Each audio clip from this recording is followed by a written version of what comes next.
പാകിസ്ഥാനെ പോലെ ക്രൂരമായ ഒരു രാജ്യം ഈ ലോകത്ത് വേറെ ഇല്ല എന്നതിന് തെളിവാണ് അഫ്ഗാനിസ്ഥാന്റെ കാലുപിടിച്ച് വെടിനിർത്തൽ വാങ്ങിച്ചിട്ട് 48 മണിക്കൂറിനുള്ളിൽ തന്നെ അഫ്ഗാനിസ്ഥാനെ പിന്നിൽ നിന്ന് കുത്തിയത്. ഈ ലോകത്ത് മനുഷ്യത്വം ലെവലേശം പോലുമില്ലാത്ത ഒരു രാജ്യമേ ഉള്ളൂ, അതാണ് പാകിസ്ഥാൻ എന്നതിൻ്റെ ഏറ്റവും വലിയ തെളിവാണ് പാകിസ്ഥാൻ അഫ്ഗാനിസ്ഥാനോട് കാണിച്ച ക്രൂരതകൾ. എല്ലാവർക്കും ലേൺ വിത്ത് സുമേഷ് എന്ന നമ്മുടെ യൂട്യൂബ് ചാനലിലേക്ക് സ്വാഗതം. കൂടുതൽ ആനുകാലിക പ്രസക്തിയുള്ള വിഷയങ്ങളെക്കുറിച്ച് അറിയുവാനും മനസ്സിലാക്കുവാനും നിങ്ങൾ ഈ ചാനൽ സബ്സ്ക്രൈബ് ചെയ്യുക. വെടിനിർത്തൽ പ്രഖ്യാപിച്ച് വെറും 48 മണിക്കൂറിനുള്ളിൽ തന്നെ പാകിസ്ഥാൻ അഫ്ഗാനിസ്ഥാനിലെ പക്തിക പ്രവിശ്യയിൽ വ്യോമാക്രമണം നടത്തി. താലിബാൻ പുറത്തുവിടുന്ന റിപ്പോർട്ടുകൾ പ്രകാരം ഈ ആക്രമണങ്ങൾ കാരണം അർഗൂൺ, ബർമൽ ജില്ലകളിൽ നിരവധി വീടുകൾ തകർക്കപ്പെട്ടു. 11ഓളം അഫ്ഗാൻ സാധാരണ പൗരന്മാർ കൊല്ലപ്പെട്ടു. കൂടാതെ 3 അഫ്ഗാൻ ക്രിക്കറ്റർമാർക്കും ജീവൻ നഷ്ടപ്പെട്ടു.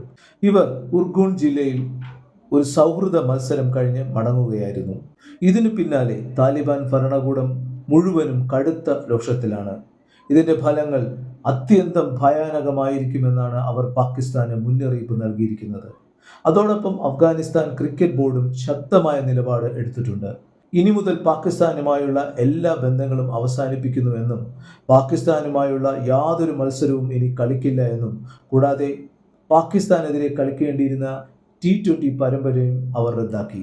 എന്തായാലും ഇതിനു പിന്നാലെ പാകിസ്ഥാനിലെ മീഡിയയും ചില പത്രപ്രവർത്തകരും ഇന്ത്യക്കെതിരെ ഗുരുതരമായ ആരോപണങ്ങളാണ് ഉന്നയിച്ചത്. ഇന്ത്യ അഫ്ഗാനിസ്ഥാനെ സഹായിച്ച് പഴയ റഷ്യൻ അമേരിക്കൻ മാൻ പോർട്ടബിൾ എയർ ഡിഫൻസ് സിസ്റ്റങ്ങൾ വീണ്ടും സജ്ജമാക്കുകയാണെന്നും ടെക്നീഷ്യന്മാരെ അഫ്ഗാനിസ്ഥാനിലേക്ക് അയച്ചിട്ടുണ്ടെന്നും പഴയ മിസൈലുകൾ പുതുക്കി പ്രവർത്തനക്ഷമമാക്കാനും അവയുടെ അറ്റകുറ്റപ്പണി നടത്താനും അതുപോലെ തന്നെ അഫ്ഗാനിസ്ഥാനിൽ തന്നെ അവയുടെ പ്രാദേശിക ഉൽപാദനം ആരംഭിക്കാനും താലിബാനെ സഹായിക്കുകയാണെന്നും കൂടാതെ ഇന്ത്യ അഫ്ഗാൻ സൈനികർക്ക് ഈ മിസൈലുകൾ ഉപയോഗിക്കുന്നതിൻ്റെ പരിശീലനം നൽകുകയാണെന്നും അതിലൂടെ അവർക്ക് പാകിസ്ഥാന്റെ യുദ്ധവിമാനങ്ങളെ ലക്ഷ്യം വെക്കാനാകുമെന്നും ഒക്കെയാണ് പാകിസ്ഥാൻ ആരോപിക്കുന്നത്. എന്തായാലും ഇന്ത്യ ഈ ആരോപണങ്ങളെല്ലാം തന്നെ നിഷേധിച്ചിട്ടുണ്ട്. ഇതിന് മറുപടിയായി ഇന്ത്യ പറഞ്ഞത് ഇതെല്ലാം പാകിസ്ഥാന്റെ സ്ഥിരം പല്ലവികൾ മാത്രമാണ് എന്നാണ്. പാകിസ്ഥാന്റെ ആഭ്യന്തര അസമത്വങ്ങളും പരാജയങ്ങളും ഭീകര ആക്രമണങ്ങളും മറയ്ക്കാനുള്ള ഒരു തന്ത്രമാണ് ഇത് എന്നാണ്. അഫ്ഗാനിസ്ഥാന്റെ പരമാധികാരത്തെയും സ്ഥിരതയെയും ഇന്ത്യ ബഹുമാനിക്കുന്നു. അഫ്ഗാനിസ്ഥാനുമായി യാതൊരു സൈനിക സഹകരണവും ഇപ്പോൾ ഇന്ത്യക്കില്ല എന്നാണ് ഇന്ത്യ നൽകിയ മറുപടി. എന്തുകൊണ്ടാണ് പാകിസ്ഥാൻ ഇങ്ങനെയൊക്കെ ചെയ്യാൻ കാരണം? പാകിസ്ഥാന്റെ സൈന്യത്തിന്റെ ഇപ്പോഴത്തെ മാനസികാവസ്ഥയാണ് ഇതിന് പ്രധാന കാരണം. കഴിഞ്ഞ ആഴ്ചയുണ്ടായ യുദ്ധങ്ങളിൽ അവർ 2 തവണ അഫ്ഗാനിസ്ഥാനോട് പരാജയപ്പെട്ടു.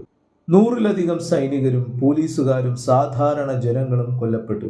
അതിനു പിന്നാലെ അഫ്ഗാനിസ്ഥാൻ പാകിസ്ഥാന്റെ ഈ പരാജയത്തെ വളരെ വലിയ ആഘോഷമാക്കി മാറ്റി. അതിൽ പാകിസ്ഥാൻ പട്ടാളക്കാരുടെ വസ്ത്രങ്ങൾ അവർ ഡിസ്പ്ലേ ചെയ്തു. ഇത് പാകിസ്ഥാന് വളരെ വലിയ നാണക്കേടായി.